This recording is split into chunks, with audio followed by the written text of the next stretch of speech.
WhatsApp guys, welcome back once again. So दोस्तों, आज हम लोग स्वीट होम का एपिसोड 2 एक्सप्लेन करने जा रहे हैं। तो एपिसोड 2 की शुरुआत में हम सीयू की फैमिली को देखते हैं जो कि एक फैमिली ट्रिप पर जा रही होती है। उसकी मॉम उसे भी बुलाती है साथ में चलने को, पर वो गेम खेल रहा होता है इसलिए वो मना कर देता है। यहाँ हम उसके डैड को भी देखते हैं जिनकी बातों से लग रहा था कि वो सीयू से कुछ ज़्यादा लगाव नहीं रखते। अब उसके माँ बाप और इसकी बहन ट्रिप पर निकल जाते हैं और इसी बीच सामने से आने वाली ट्रक का ड्राइवर अचानक से मर जाता है, जिससे कि उनकी कार की टक्कर हो जाती है और वो तीनों भी मर जाते हैं। जब सीयू उनके फ्यूनरल में जाता है तो उसकी आंखों में आंसू नहीं बल्कि गुस्सा होते हैं। वो चिल्लाते हुए कहता है कि आप लोग बस 30 मिलियन वॉन मुझे छोड़ कर गए, मैं इतने कम पैसों में कैसे जी पाऊंगा। अब वो वहीं पर हंगामा करने लगता है, जिसके बाद सभी लोग उसे पकड़ कर ले जाते हैं। तो आप समझ गए होंगे कि सीयू की हालत, दिमागी हालत ऐसे कैसे हुई है।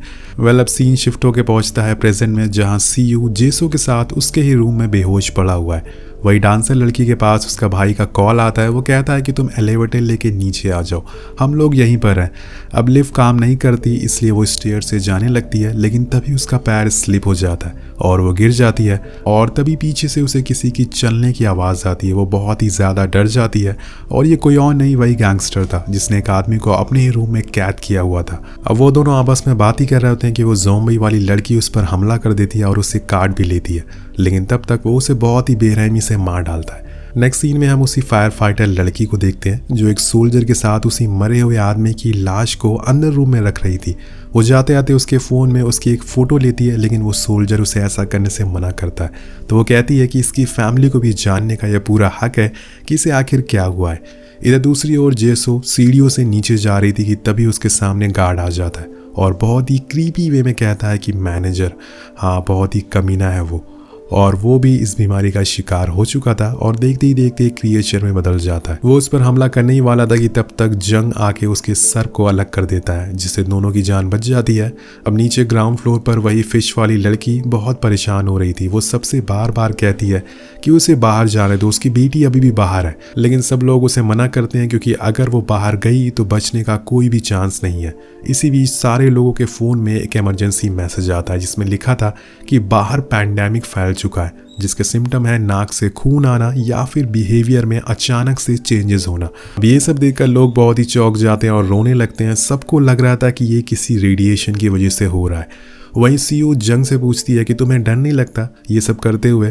तो वो कहता है कि अगर हमें जिंदा रहना है तो हमें ये करना ही पड़ेगा। इसी तरह से डरे हुए सहमे हुए 8 घंटे बीत जाते हैं। इसके बाद हम ली नाम के लड़के को देखते हैं जो इस चीज़ के बारे में इंटरनेट पर सर्च करता है कि आखिर ये सब कैसे हुआ। उसे पता चलता है कि असल में ये किसी तरह की बीमारी नहीं बल्कि किसी तरह का श्राप है या फिर बद्दुआ है। जी हाँ, आपने सही सुना। पहले तो हमें कुछ लोगों की शिकायत आई थी कि उनके नाक से खून आ रहा है, पर एक दिन अचानक से सब कुछ बदल गया।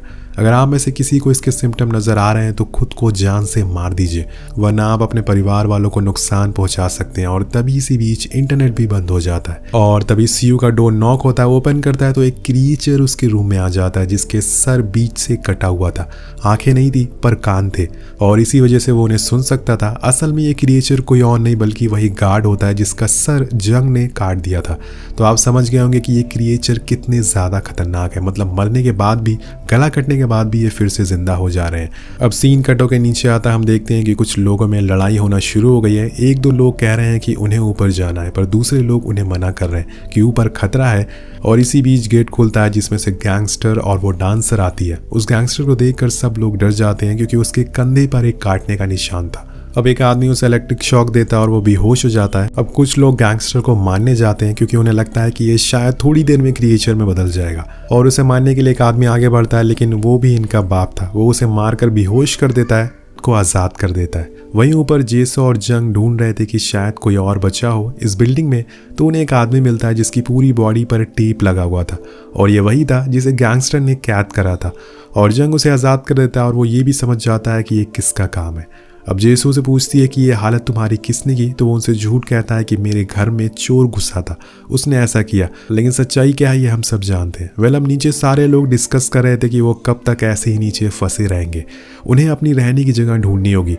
तो ली कहता है कि क्यों ना हम डे केयर पर रहें, पर जिस लेडी का डे केयर होता है वो असल में वही है जिसकी बेटी बाहर फंसी हुई थी, इसलिए वो उन्हें मना कर देती है और कहती है कि मैं तुम्हें अंदर नहीं आने दूंगी।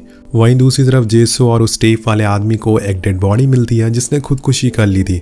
उसकी लाश देख के वो आदमी कहता है कि इसने 7 दिन पहले ही खुद को मार लिया था। वहीं दूसरी तरफ सीओ डिसाइड करता है कि उसे मरना ही है क्योंकि वो इन्फेक्टेड हो चुका है। उसने सिम्टम भी देख लिए थे जिसके बाद से ही उसके नाक से खून आ रहे थे, इसलिए वो विंडो खोलता है और जंप करने के लिए नीचे देखता है। वहाँ उसे एक फादर दिखते हैं, एक पिता दिखते हैं जो रस्सी से नीचे जा रहे थे ताकि वो खुद की और अपने बच्चों की जान बचा सके। लेकिन तभी एक बड़ी आंख वाला क्रिएचर उसे देख लेता है और उसे पकड़ कर नीचे गिरा देता है, जिसे कि उसी टाइम मारा जाता है। लेकिन उसके बच्चे अभी भी घर में ही फंसे हुए थे जिन्हें वो क्रिएचर देख लेता है और उन्हें मारने के लिए उनके करीब जाता है। और तभी सीओ उस क्रिएचर का ध्यान खुद की तरफ कर देता है ताकि उन बच्चों की जान बच जाए। लेकिन यहाँ उसके लिए एक मुसीबत हो जाती है क्योंकि वो क्रिएचर अब उसे खुद में लपेट लेता है और अपनी पूरी जान से उसे मारने का ट्राई करता है। और तभी हम देखते हैं कि उस क्रिएचर का गला कट जाता है और सीओ की जान बच जाती है। वेल, ये किया था उसके साइड वाले पड़ोस वाले अंकल ने, जिनके पास थी एक अजीब सी दिखने वाली मशीन, अब जिससे सीओ बच जाता है।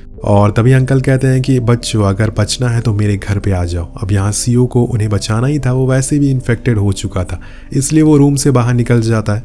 वेल, अब कुछ देर बाद हम सारे लोगों को देखते हैं जो आपस में बातें कर रहे होते हैं कि तभी वहाँ आदमी जिसे उस गैंगस्टर ने मारा था वो आकर सबको बताता है कि गैंगस्टर भाग गया है, हमें उसे ढूंढना होगा। और तभी हम उसे टेरिस पे जाते हुए देखते हैं जिसके पीछे वो डांसर भी होती है, जिसे भी कुछ सही सा नहीं लग रहा होता है। वो जब वॉशरूम में थी तो उसकी पूरी बॉडी कांप रही थी।